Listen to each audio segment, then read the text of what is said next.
자, 강의 시작합시다. So, in the previous lecture, we discussed data bypass and forwarding, which can reduce the number of store cycles that can be generated by read after write dependencies. Okay, so whenever you detect read after write dependence, the pipeline control logic detect the dependence and generate store signal for the instruction at the read stage. Okay, since they have to wait until the producer complete the execution, which means they exit the pipeline, right? It takes time, so it occurs frequently, and this actually degrades pipelining performance. So to overcome read after write dependence stored, we don't have to wait the data until the data is written to the register file.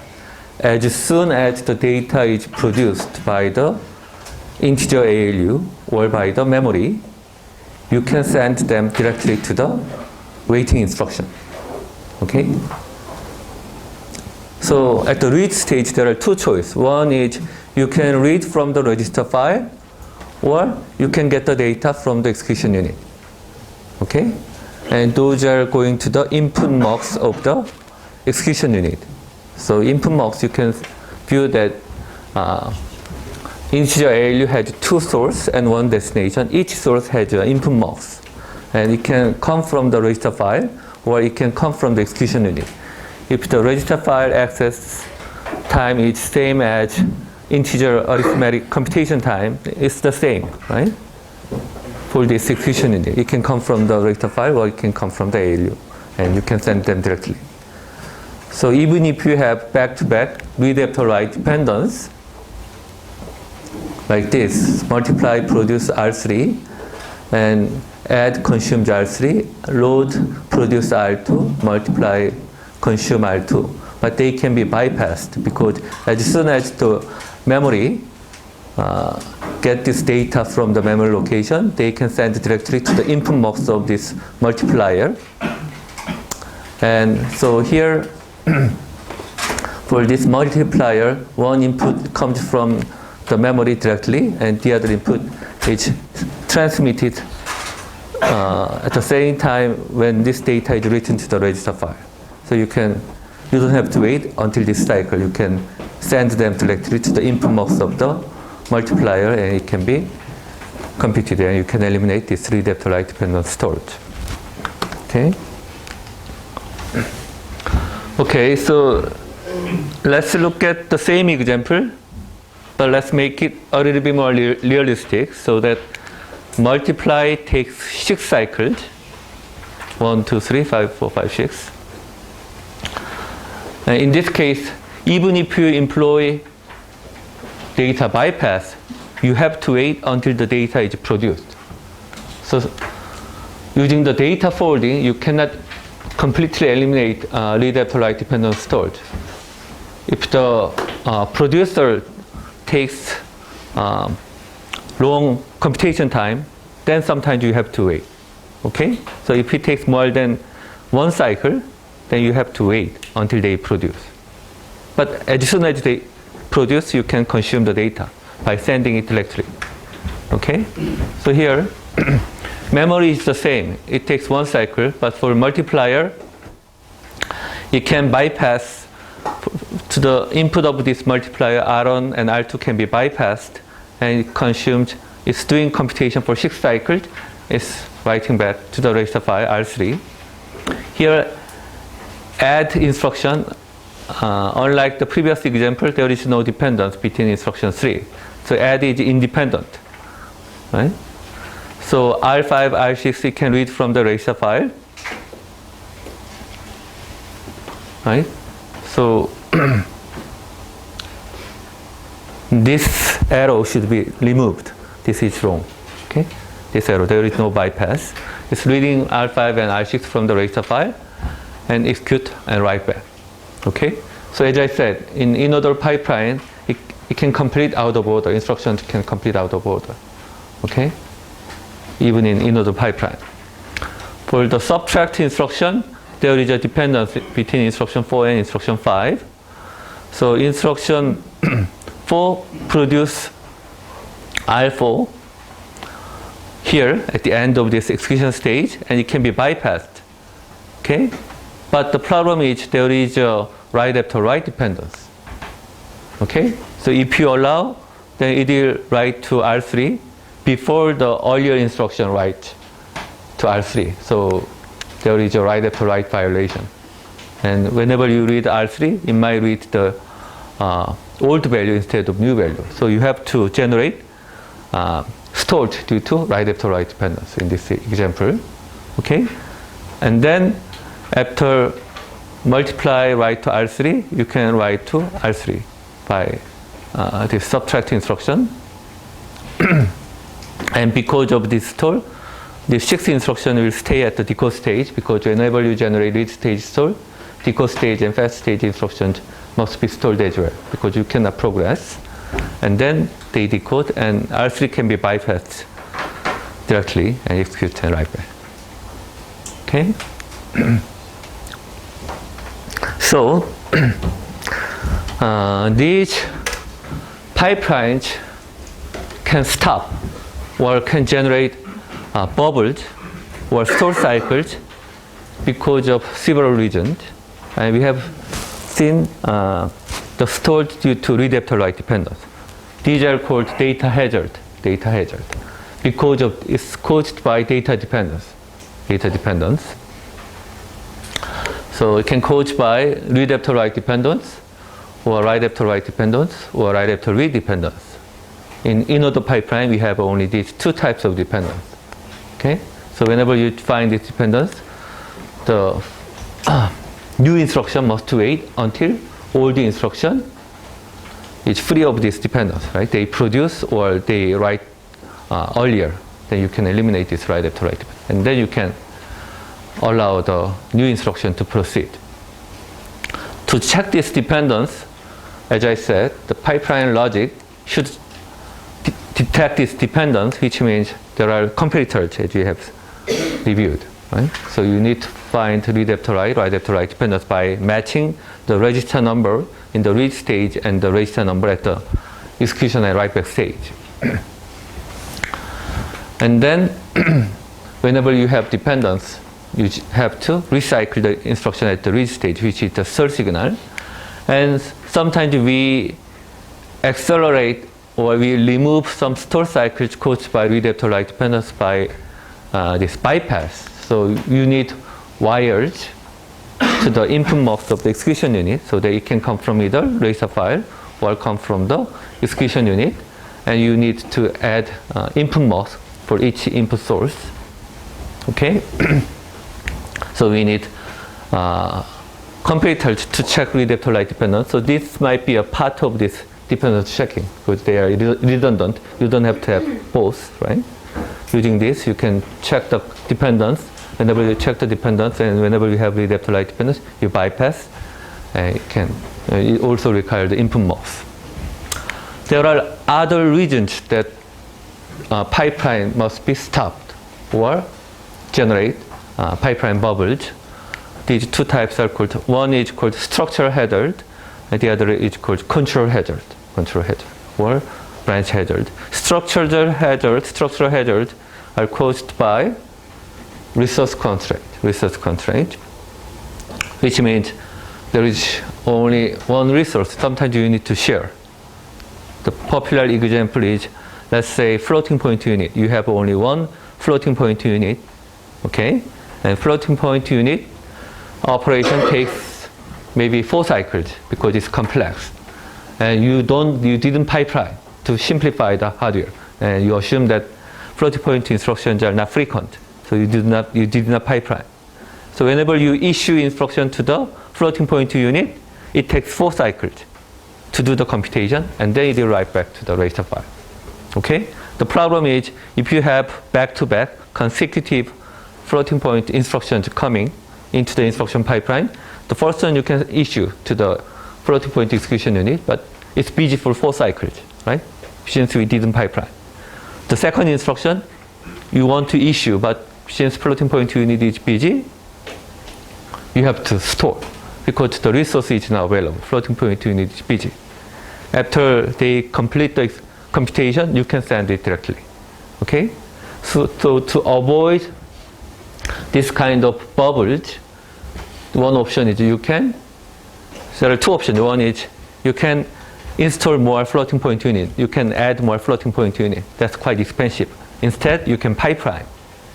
Pipeline means floating point computation are divided into different stages. Let's say 4 cycles, 4 stages, and then the first instruction going to the second stage, you can issue the new instruction every cycle. That's the pipelining concept. So execution unit can be pipelined whenever execution unit takes more than 1 cycle. Right? You can pipeline, and then you can send them every cycle instruction. Okay?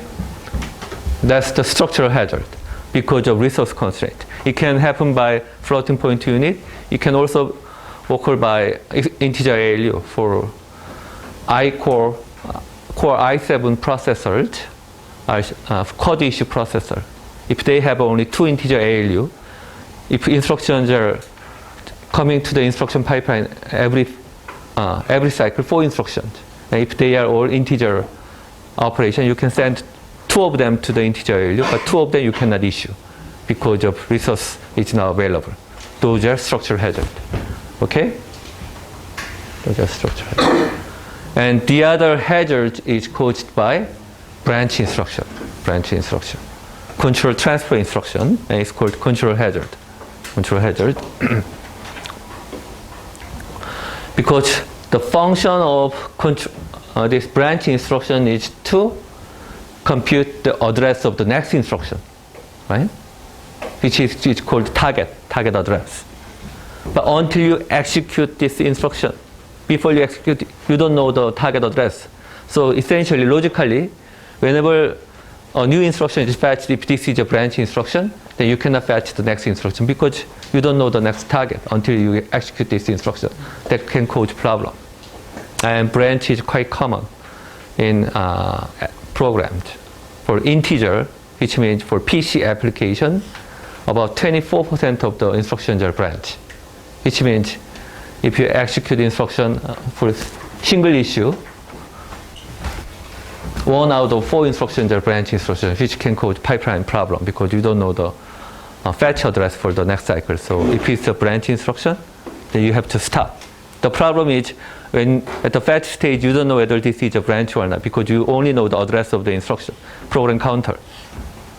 Once you fetch and decode, you can identify this is a branch, right? But still you don't know the target address because you have not completed the execution. The branch instruction goes to the execution stage, for example, for conditional branch, then you compare the register and then you determine, the condition is true or false, which determine whether branch is taken or not taken. And then you compute the target address. For PC relative addressing, you have to add the offset encoded in the instruction to the current program counter and determine the next target address. But that can happen quite frequently.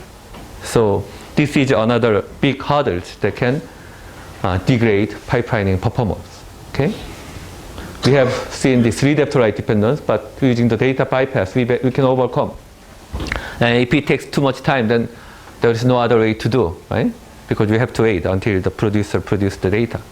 But branch is common, and we should have some way of overcoming this branch instruction, right? To have effective pipelining. And the answer, the current solution is, yes, we can have a good solution for control hazard as well.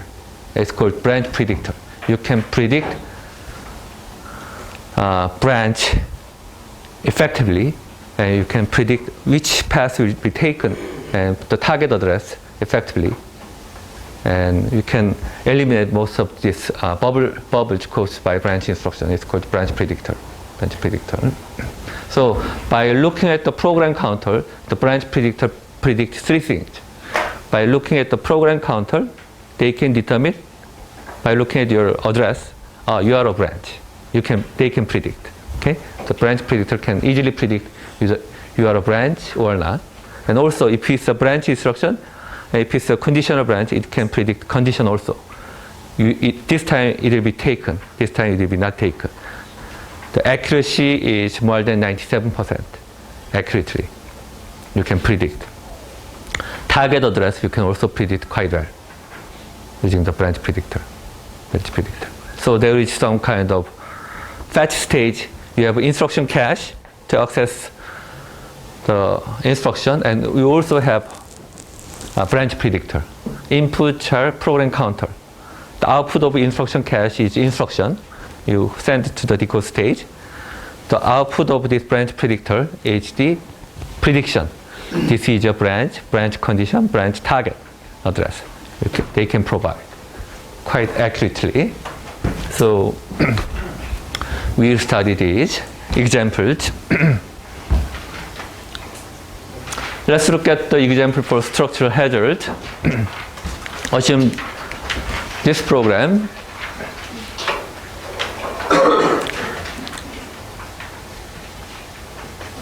okay, so we have one memory unit.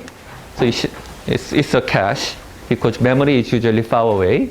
But you usually have a cache. We'll study right after this pipelining, the concept of cache. Okay, so the memory unit.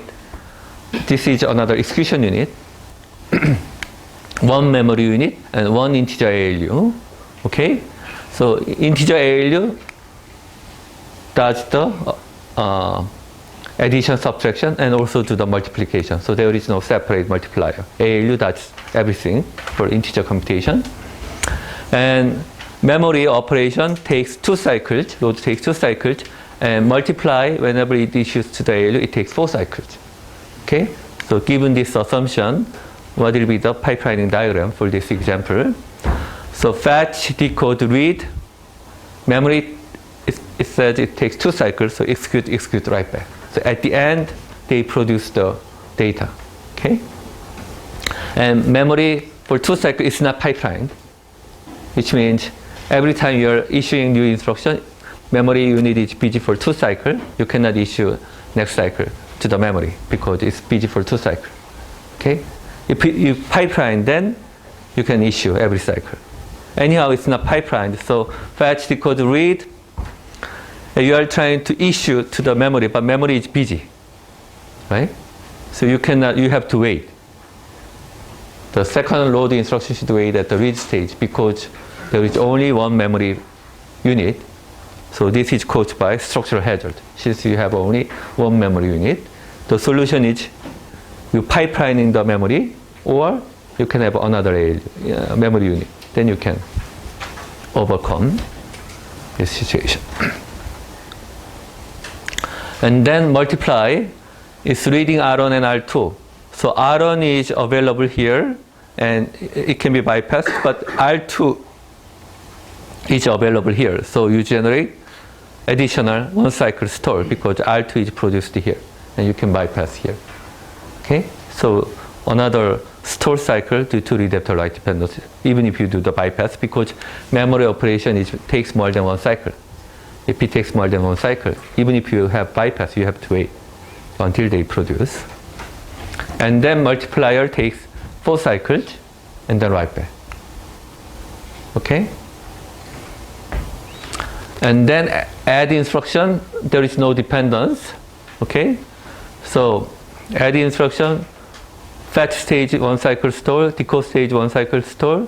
It's trying to read R5 and R6. But there is only one ALU, and ALU is busy doing multiplication. We are trying to send this addition, but it cannot do the addition because it has to complete multiplication first. Okay? So it generates 3 cycles stored because of structural hazard, and then you can bypass. And then there is no bypass because R5, R6 you can read from the register file. Okay? And then you send it to the ALU and write back. Okay? So actually these structural hazards are not here, actually here. So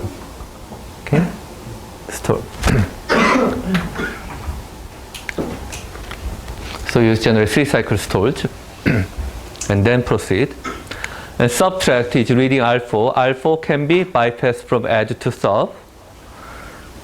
And finally, store instruction, you can bypass R3. Okay? So whenever you draw this pipeline diagram, so you have to be careful, because sometimes you automatically start fetch here, but there are no 2 instructions can stay at the fetch stage together. So fetch should stay here, start here, and because of this delay, fetch should start here and so on. Right? So you should be careful in drawing the pipeline diagram. Let's look at the same example, but different assumption. So memory operation takes 2 cycles as before, but it's pipelined. So this architecture has more performance because memory execution is pipelined.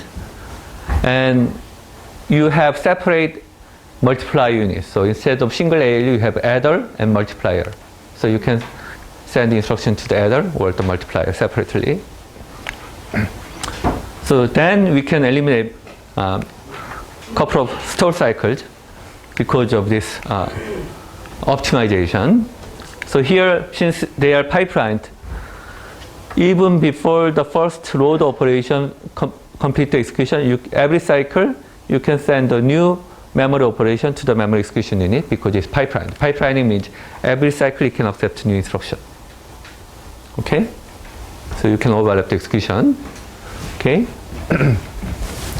And multiply is trying to read R1 and R2. R2 can be bypassed here, so it needs only 1 store cycle because load is 2 cycles, so you need at least 1 cycle store. Right?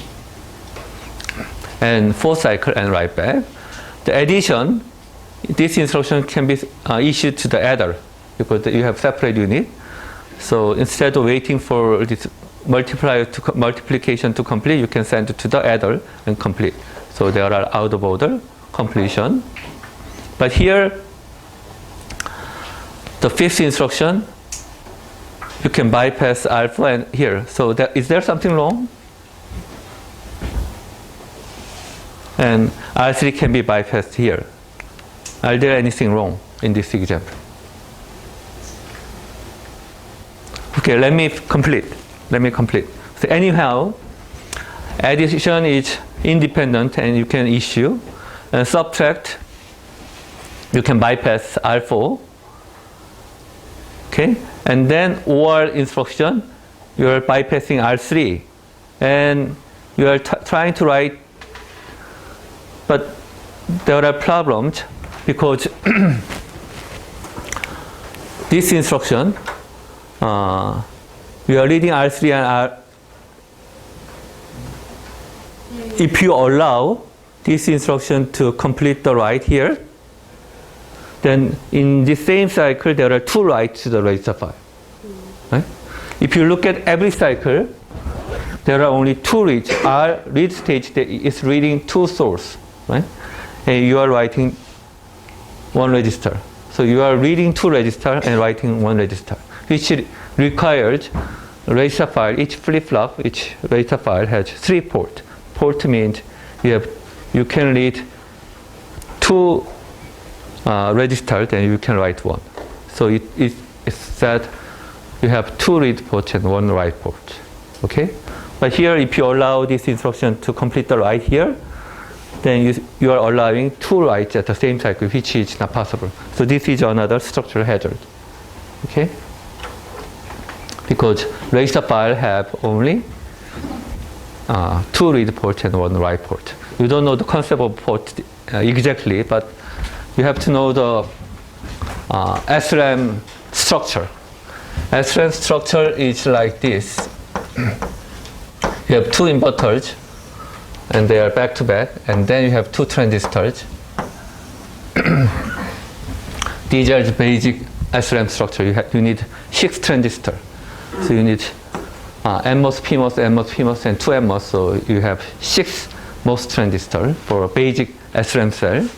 But if you want to read, so this can read only one cell every cycle. If you allow two read, that can happen, then you need extra two transistor or two read port. Write port, you need to add more transistors. So by adding a port means every memory you can do multiple read or multiple write, but each read or write means a port, additional port, which require additional transistor, which will make the register file become bigger and bigger. Okay? Anyhow, so basic single issue pipelining, because assuming instruction has two source and one destination, using this pipeline, they usually have only two read port and one write port. And if you allow this instruction proceed, they are writing at the same cycle, so it can not happen because register file does not allow more than a single write because they only have one write port. Okay, so it generates structural hazard. So essentially, you have to generate.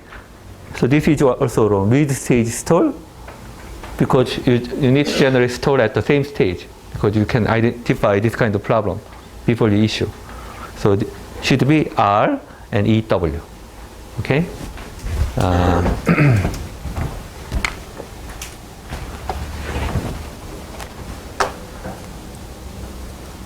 So this should be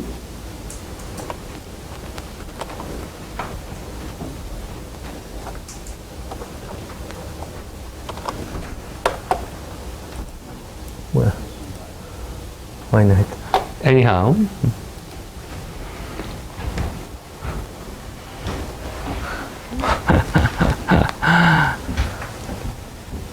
it showed some trace of my previous editing. So anyhow, this E should be removed. Okay, R, E, W. It should generate R. Structure header should be pointed here. But this pipeline diagram has some flaw, some problem. Can you identify which one? Something wrong. Which one? That's right. Multiply and subtract has right after right dependence, and there is right after right violation. Okay? So actually, you have to generate right after right stalled first, and this right should happen here. Okay? And then this structure header will be removed by automatically. Okay? But to show you the example, I actually have this kind of made this flow in this pipeline diagram. Okay? Question? Okay, let's look at the control hazard example. So far in the program code, we didn't have branch instruction. If you have branch instruction, it's more complex. Okay, let's assume this kind of code. Okay, so assuming the previous example, memory is pipelined, so load, first load, second load, and multiply, and then branch instruction. Branch instruction. But branch instruction, the problem is, the assumption here is, we know that this is a branch instruction. Right? Then we cannot fetch the next instruction until we execute this branch instruction. Right? Because branch instruction, they are computing the address of the next instruction. This is a branch instruction. Then you don't know whether you will fetch this instruction or this instruction. So you cannot fetch next cycle. Right? So fetch needs to be delayed until the branch is complete, the execution.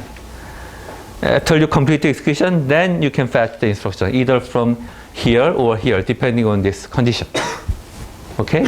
So branch instruction will generate this kind of stalls if you don't have any other solution. Okay?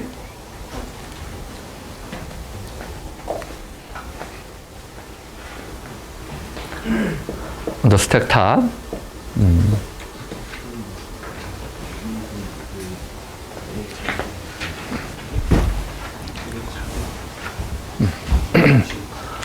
Okay.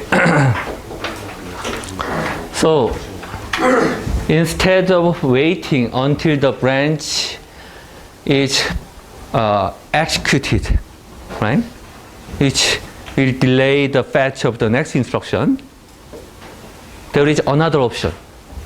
Instead of doing nothing, let's fetch next instruction, assuming the branch will not be taken. That's better, instead of doing nothing. Okay? Sometimes you study, you don't know which one it takes, so sometimes you do nothing and some lucky thing happened, right? But instead of doing that, you should prepare for the question, right? The same. Instead of doing nothing, sitting idle, you can fetch next instruction, assuming branch will not be taken.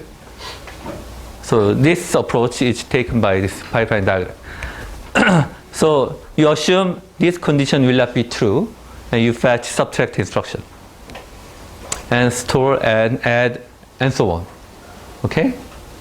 And then whenever the branch target is known at the execution stage, you compute the branch condition and branch target.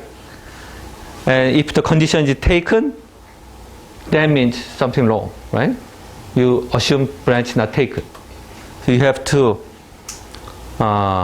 remove the instruction at the pipeline, at the read stage, decode, and fetch stage, because these instructions are fetched from the wrong path instead of correct path. So this is called pipeline flush. This is different from pipeline stored. So basically, the pipeline control logic has two control mechanisms. One is store, which is recycling instruction, okay, to wait.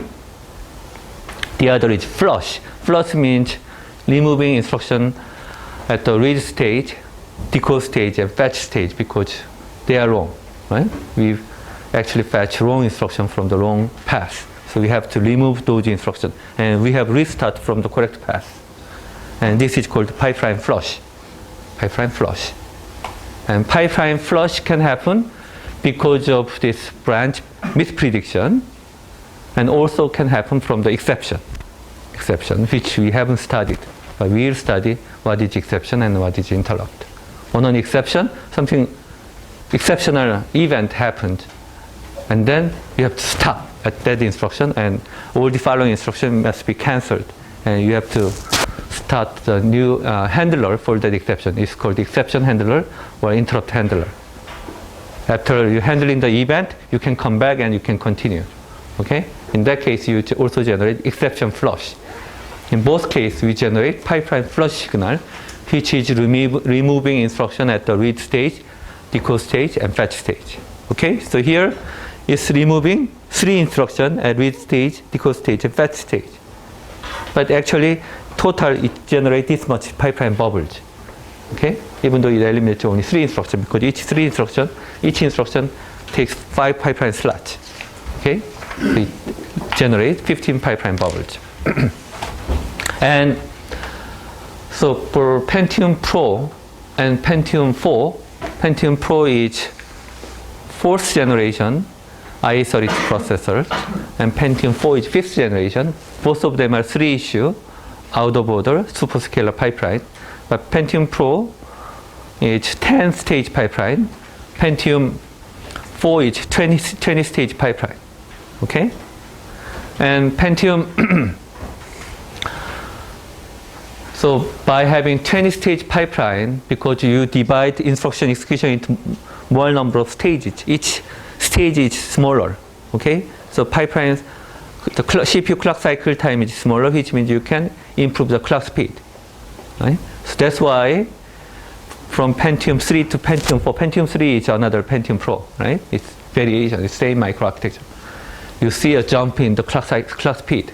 So starting from Pentium 4, we have seen more than a gigahertz processor, right? So we have seen 3 gigahertz processor starting from early 2000 because of this more pipeline, super pipeline processors.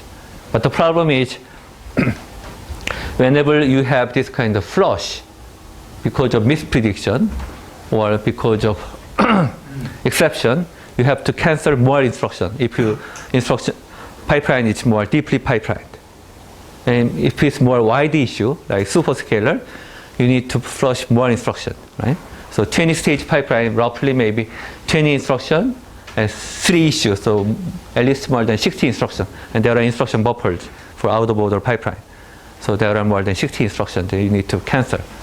So pipelining flush overhead is more severe in deeply pipelined process. Okay? So if you have same clock speed, 1 gigahertz Pentium Pro and 1 gigahertz Pentium 4, right? You have two processors. One is Pentium 4, the other is Pentium Pro. Okay, both of them are 1 gigahertz. You assume that Pentium 4 is a new processor, so it should be faster, right? But Pentium Pro might be faster because of that overhead. On a flush, it has to flush more instruction. So whenever you compare the performance, you have to look at not just clock speed, also IPC and program size, right? If it's both Pentium Pro and Pentium 4 are x86, so they are same program. Program size are the same. Number of programs are, instructions are same. Clock speed are the same. Then you have to look at the IPC. How many instructions per cycle you can complete, right? In terms of pipeline overhead, Pentium 4 is more, right? So Pentium Pro has some advantage, but Pentium Pro might have a bigger cache, more aggressive branch predictor, and so on. So it's hard to judge, but maybe 10-stage Pentium Pro might be more efficient because of this pipelining overhead. Okay, in general. So maybe if you compare ARM processors, right, ARM core used for your smartphone, and Intel processors, so you have to also look at not just clock speed. ARM processors such as the new ones are Cortex 8A processor, 8, 9, A15. Those are used for smart Galaxy S3, S4, or iPhone 4 or iPhone 5. Those architectural characteristics, most of them, the advanced microarchitecture features are come from these Intel processors. They are subset. Intel processors have more performance, more feature. They use more simpler branch predictor. Instead of 4 issue, might be dual issue. Instead of quad core i7, they might be dual core or quad core.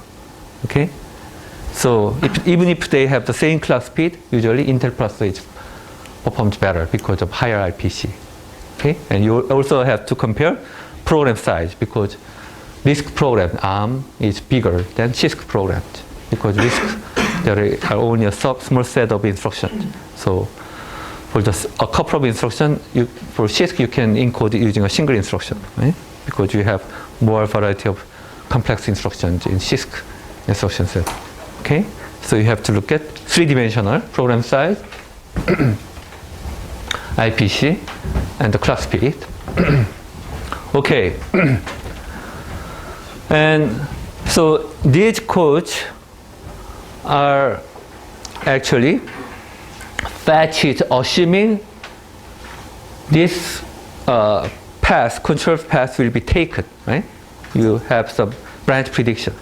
And this is called speculative execution, assuming this is probably be taken, so you, instead of doing nothing, you fetch instruction and look ahead and process. Okay, so with branch prediction, every processor is performing this speculative execution. If there is something wrong, you have to cancel. Okay? Let's look at this branch prediction. So branch prediction is a very popular computer architecture research topic in 1990s. Okay? And when I work at Intel, we have 3 teams in the microarchitecture team. I belong to the microarchitecture team. And Intel design team for Itanium processor have about 600 engineers. Okay? 600 engineers. There is a separate architecture group, which is not a CPU design team, which is actually instruction set design team, instruction set architecture, IA64 design team. They have about 40 people, and we have about 600 people working on the chip design. And on the top, we have micro architects. They define all these functional blocks at the logic level, and below you have logic designers, which means using HDL, hardware description language, you design a logic level design. Okay, all the wired signals and or exclusive one or and so on. And then below you have circuit designers. They do transistor level designs. And then below you have mask designers, which we are doing physical design, polygons, all these polygons, diffusions, and so on. Okay, so in the microarchitecture team, are divided into three teams. We have core pipeline, which I belong, and there is memory pipeline, and the other team was called x86 engine, which translate IA32 instruction into IA64 instruction, because they are separate, totally different instruction set. IA32 is a CISC instruction, which are translated into IA64, which is a RISC instruction. Okay, so hardware translation, so that the old x86 programs can run without recompilation. Okay, so this is relatively small group. So basically, CPU design team are designed partitioned into pipeline and execution unit and memory. Memory is quite complex. Okay, and the pipeline, we have this branch predictor expert in our design team. So we have 2 PhD from the branch prediction major, and the most famous branch predictor is called this 2-level adaptive training schemes. And this Seiyue was my office mate.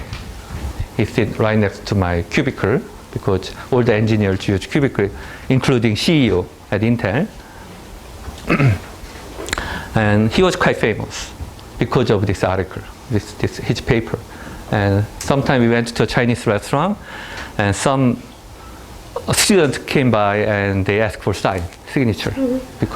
And this 2-level adaptive training scheme was used for almost all high-performance microprocessors. It's used for i7, i5, Pentium 3, Pentium 4, and Digital Alpha, HP, and so on. Okay, but he didn't have patent, so he didn't get any money. He's from Taiwan. And he's his advisor. He was at the time he was at the University of Michigan, but he was a faculty at UC Berkeley. He moved to Michigan. He's now at Texas Austin. Okay, and there are many famous persons like Jim Smith. These are famous. Yale Pat, and the authors of your textbook, John Hennessy and David Patterson. And there are these very famous persons in computer architecture. Okay. Anyhow, branch prediction. So the idea is actually you don't, by looking at the program counter, you don't know whether this is a branch, right?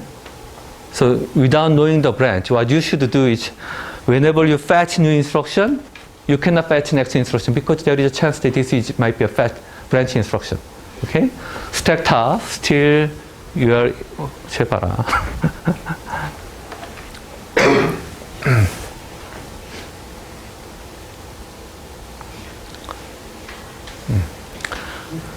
괜찮아. 잠 좀 깨봐. 뭐. 기지개 좀 펴고 질문할 거니까 정신 좀 차리고 이제. 근데 저거 보기엔 충분히 잔 것 같다. 한 10분은 잔 것 같아. Sleep for about 10 minutes. So, right?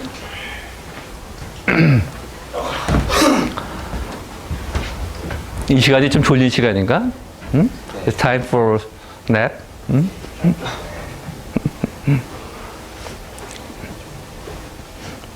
요즘 내가 쟤 또 잘라 그런다. 자는 게 전에 내가 몸이 안 좋으니까 자꾸 누워 있는데 보통 심심해서 요즘에는 화폐 전쟁을 이제 거의 다 읽었고 1, 2, 3, 4. 그래서 이제 바이올로지를 공부하기 시작해서 내 몸이 왜 이렇게 됐나. 그래서 이게 자가 면역이라고 오토 이뮨 디지즈가 가지고 요즘에 난치병들이 다 이 자가 면역 질환이야. 암, 또 뭐가 있나 하여튼 HIV, 에이즈, 응? 그다음에 뭐 엘러지, 뭐 하여튼 뭐 루푸스, 뭔지 모르지 하여튼 그런 병들이 다 면역계 질환들이 자기 몸을 공격하는 self attacking. 그래서 가장 기본적인 세포가 이제 백혈구거든. 적혈구, 백혈구 알지? 배웠지 옛날에? 백혈구 안에 과립구랑 림프구가 있고 림프구 안에 T셀, B셀 뭐 있고. 그 다음에 이게 이제 또 보니까 이 뇌와 수체하고 여기서 다 연결되어 있더라. 부심피질. 그래서 요즘 내가 공부하는 게 혼자 취미 삼아 생리학, 피지올로지, 면역학, 이뮤놀로지. 그 다음에 그걸 하다 보니까 세포를 알아야 돼. 세포. 밑에 들어가니까 이제 분자생물학. 책을 한 8권을 그 2주일에 8권씩 빌려온다 그랬잖아. 공짜로. 쫙 펴놨다가 이게 모르는 게 들어가면 이때 스포츠 서치로 들어가는 거야. 이렇게 들어가는 거. 아까 DNA 공부하다 왔는데, 리보솜 뭐 이런 거 알지? 들어봤지? 골지체, 리소좀도 있고, 그치? 세포막, 뭐, RNA, 트랜스퍼 RNA. 많이 공부하다 보면 혹시 알아 또 이 바이올로지를 컴퓨터랑 연결시키면 지금 저 DNA 프로세싱 개념 하는 거 말고 그 밑에서 이게 세포마다 무슨 병원치가 들어가면 리셉터가 있거든. 어떤 특정 항원들이 있어가지고 항원이 이 외부 물질, 그걸 이제 항체를 만드는데 그 리셉터가 이렇게 딱 들어갈 때 이 3디멘셔널 스트럭처로 하거든. 그래서 완벽하게 매칭한데도 대충 매칭을 시키거든. 근데 그거를 다 일일이 실험으로 하잖아, 지금은. 굉장히 생물학 실험이 노가다가 많거든. 그래서 그거를 구조적으로 이렇게 컴퓨터로 모델링하면 사람이 하는 걸 많이 줄여줄 수 있지 않을까. 그건 희망인데, 하여튼. 졸리는 소리 하네, 그래도. 그치? 응? 죽겠나? 응?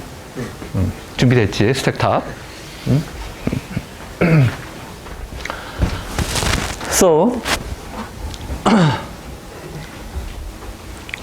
So since at the fetch stage, by looking at the program counter, you have no idea, no information. So you fetch instruction, but next cycle you cannot fetch because this might be a branch instruction. So every cycle, there might be another store because you cannot fetch. This might be a branch. So and then you decode. After you decode, then you know the branch. If it's not a branch, then you can fetch, right? If it's a branch, then you cannot fetch, and you have to execute, and then you can fetch. So pipeline will be stopped frequently because if there is a branch, because every instruction can be a branch instruction. So we need some good mechanism that can overcome this limitation. Okay? So as I said, the branch predictor should identify by looking at the program counter. You should identify whether this is a branch or not, right? So that if this, and you also need to identify branch condition and the branch target. If you can predict three things, then you can fetch next cycle because you can predict quite accurately, right? You have to do these three things. And the result, as I said, is we can do that very accurately. So there is a fortune teller by looking at your address. That's the program counter. The branch predictor knows, okay, you are a branch. Okay? It will be taken this time. I know you. Okay? And you will go to this address. More than 95% accurately. How? Set up. How can they do that? How can the branch predictor predict? By looking at the address of the instruction, how branch predictor can identify you are a branch and this time will be taken and you will jump to this address. How can they do that? How do you think?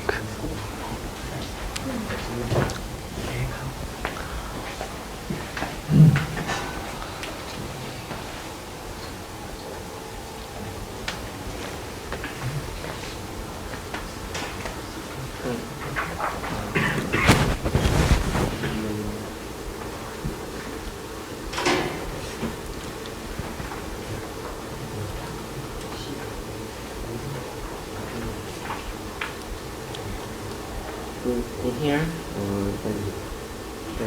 the runtime using execution history. Execution history, okay. So it can predict the branch through his History? yeah.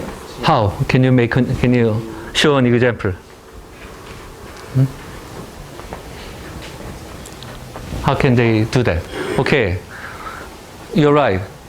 The hint is based on the history. At the beginning, branch predictor cannot predict anything because it doesn't know.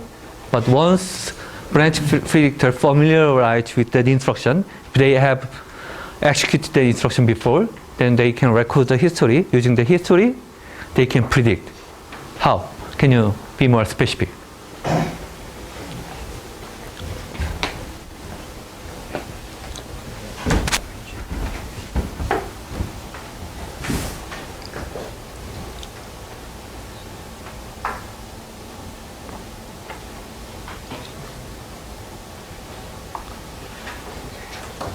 Make on type of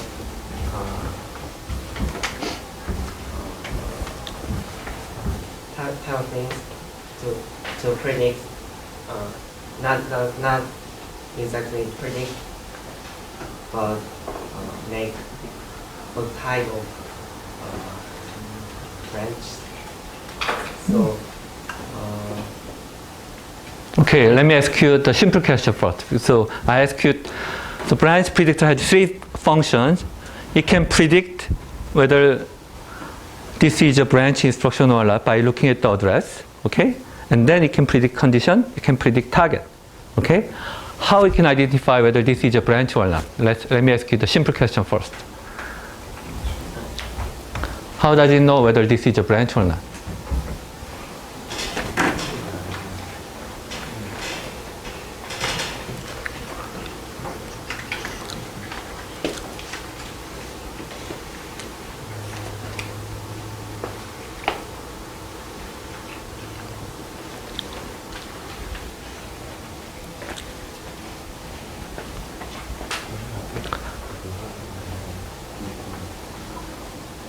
Can you do that?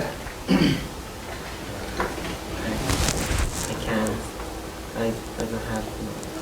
But maybe the branch have a specification.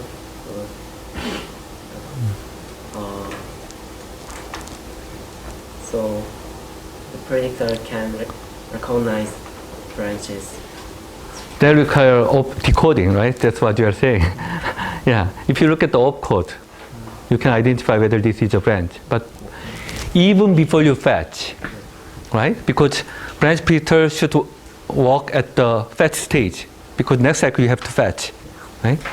So that's even before you fetch the branch instruction. By looking at the address, you have to identify whether this is a branch or not, right? How can you do that? 그 옆에 자네.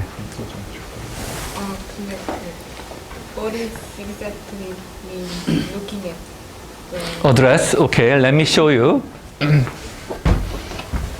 So we have seen the pipeline diagram, but actually fetch stage, if you look at the fetch stage in terms of structure, the input to the fetch stage is the address of the instruction. That's program counter. Okay? So you have PC mux, it's called mux. Program counter. Program counter can come from next sequential fetch address if there is no branch, or branch target that's coming from the execution stage. After they compute, you send this target, or sometimes it's come from the branch predictor. You have branch predictor. PC is going into the branch predictor and also the instruction cache. And the output of instruction cache is instruction. Output of branch predictor is the target, predicted target.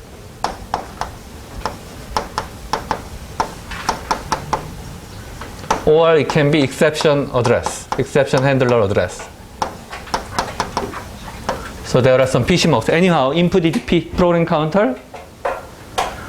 Instruction cache provides you instruction. Branch predictor provides the target. Next address should fetch from this target, right? So anyhow, branch predictor, by looking at the PC to provide the target, it has to identify whether this is a branch instruction or not. The address is actually the ID, right? by looking at the ID, it knows whether this is a branch or not, right? How can you do that? That you will just see the address. Mm-hmm. The branch predictor can predict whether it is a branch or not. That's right, that's right. The idea is, as he said, in the branch predictor there are some history stored, right?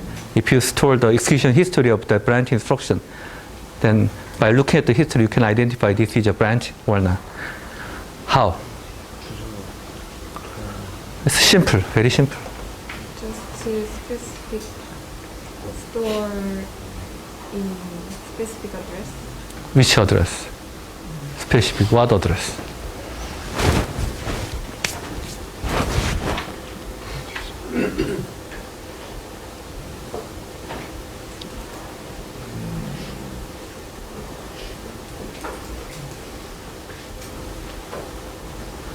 It's a computer design. So this all design came from the human mind, right?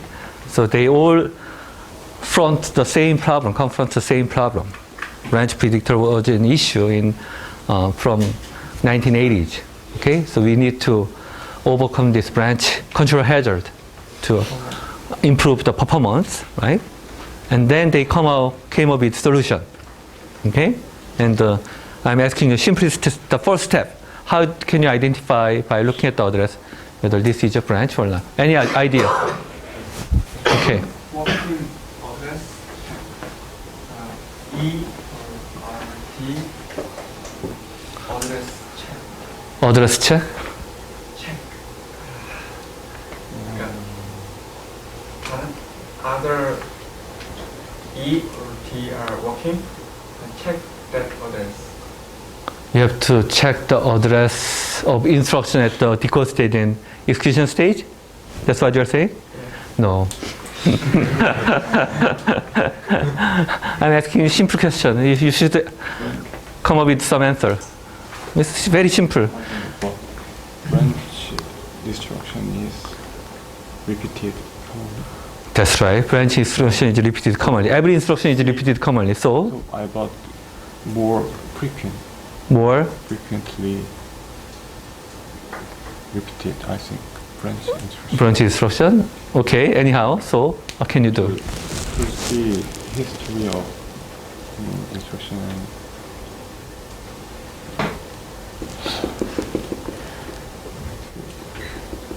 I can't express that.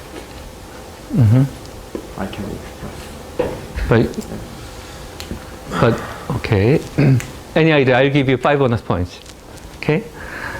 So if you can explain the basic idea, how can? Okay, maybe Oksana. Okay.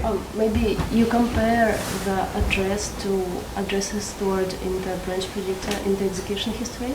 Mm-hmm. Because in the history you already know which kind of addresses were the branch addresses. And Mhm. if it is similar to it, then... Similar? Yeah. Similar or exact? Maybe close by? So can you actually explain what you have in mind to other students? If you make it clear, can you show some example? So how do you store here the history, and how can you match?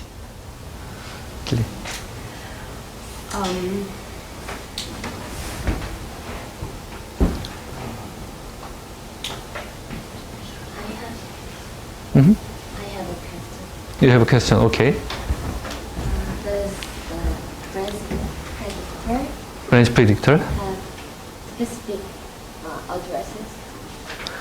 Branch predictor is a black box. We haven't studied black box, but there are some tables. Okay, let me give you a hint. Table is information you can store the history of the branch instruction. Does it include the addresses of all the branches? Sure. You can do that. So suggest. So what you're saying is you store the address of branch instruction. Yeah. And then whenever new program counter is coming, you compare the address in this table. If there is a match, then you know this is a branch. Yeah. This is what you say? Yeah, kind of. Sort of. I'll give you 5 bonus points and 3 bonus points, okay? Okay. So you should be more 적극적, aggressive. Aggressive is kind of different from 적극적 in Korean, but right? I'll give you bonus point.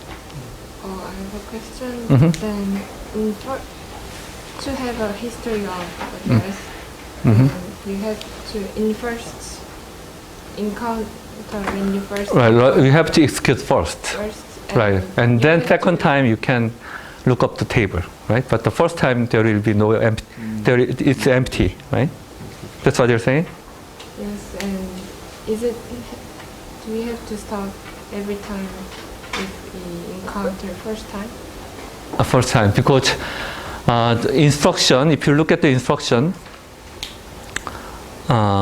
first time, as I said, the table is empty, and you cannot predict anything, right? But usually instructions are executed frequently, many times. If you look at the program size are quite not big, but if you think about Core i7, they can execute more than 100 billion instructions every second. And programs are running more than second usually, which means your actual programs are much smaller than 100 billion instructions, right? Smaller. But most of them are executed repeatedly, maybe 1 million times or 10 million times. So first access is only small. Most of the time you hit the table, you have the history. Okay? That's the idea. Okay? So initially, this table is empty, but assume that you have this kind of table.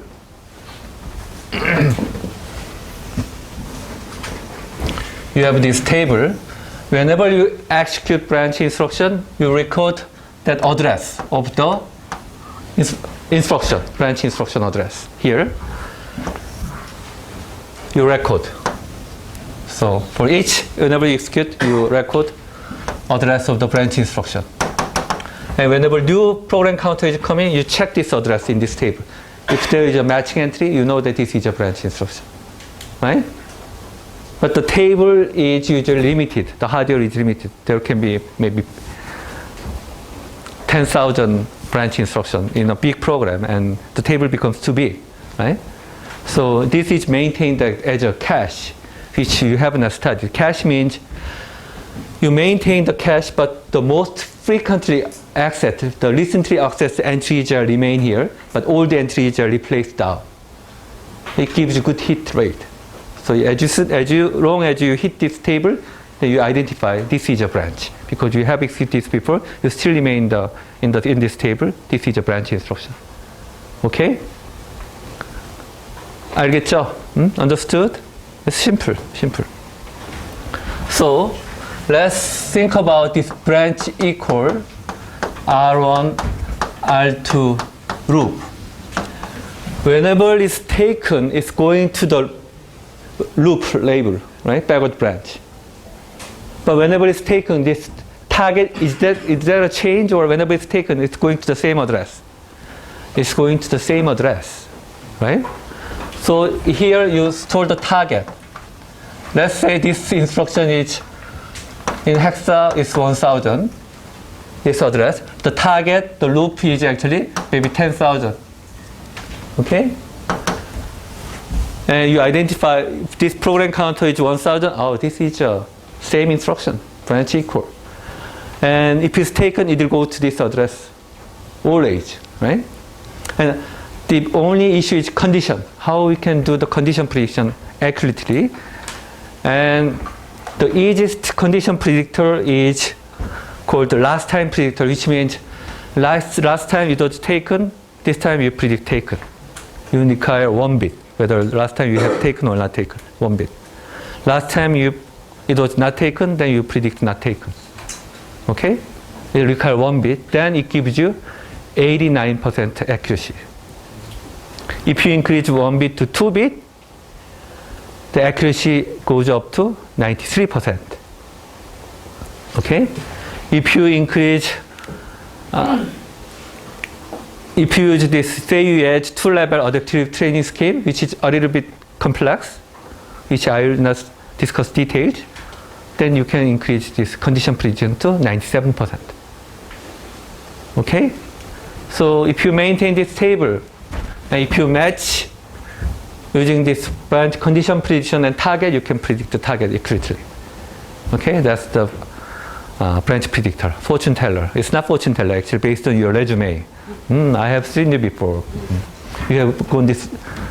You are usually going into taken in this direction, and you are always going to this target. Okay, I can predict. Okay, even before fetch. So I don't have to wait until the branch instruction is executed. I can predict and send the predict target address next cycle, and the pipeline can keep going. And most of the time there will be no misprediction because its prediction accuracy is quite high. Sometimes there is misprediction, right? And then you pay some misprediction penalty. Okay, that's the branch predictor. And this table is called BTB, which is branch instruction address, as I mentioned before, target address, and condition prediction. And this BTB actually uses 2-bit counters.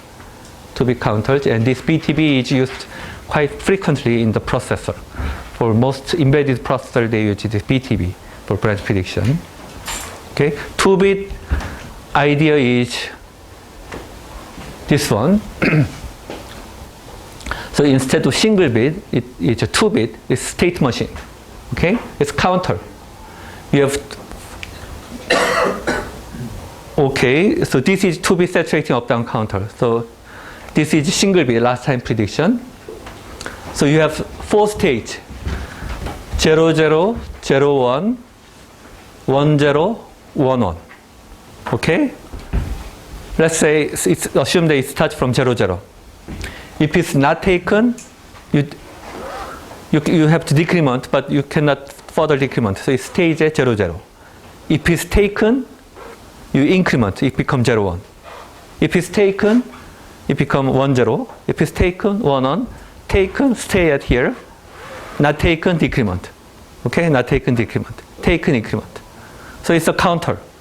It's taken, increment, not taken, decrement. Okay? But it's saturated at 1, 1 or 0, 0. So it's called 2-bit saturating up-down counters. Okay?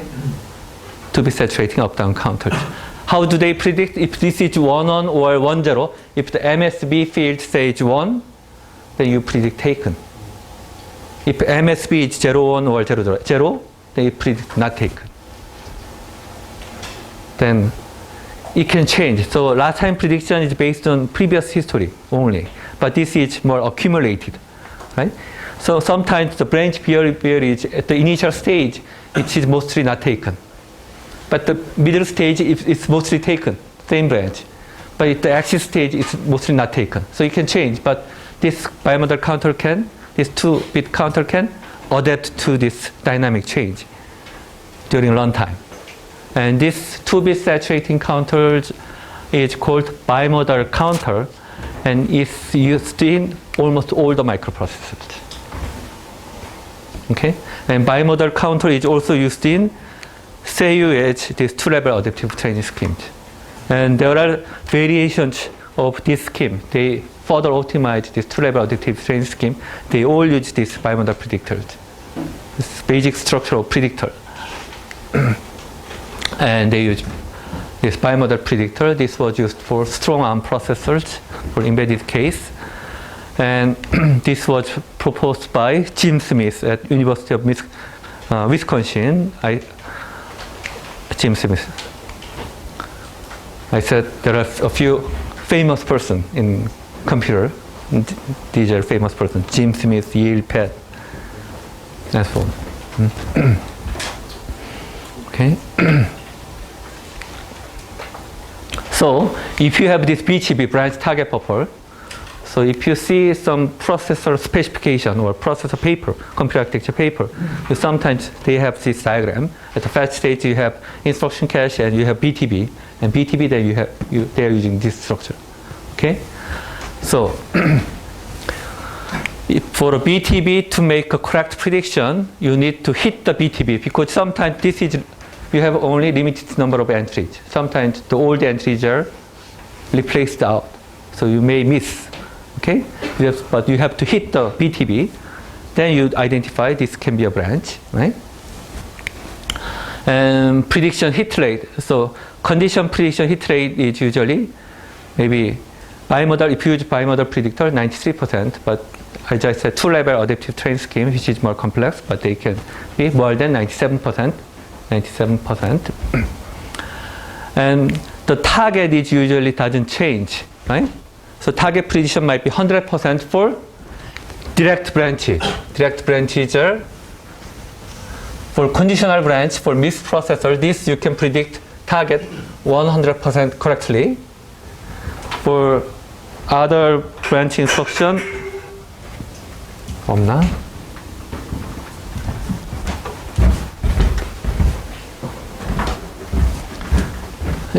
Jump, and you go to some label.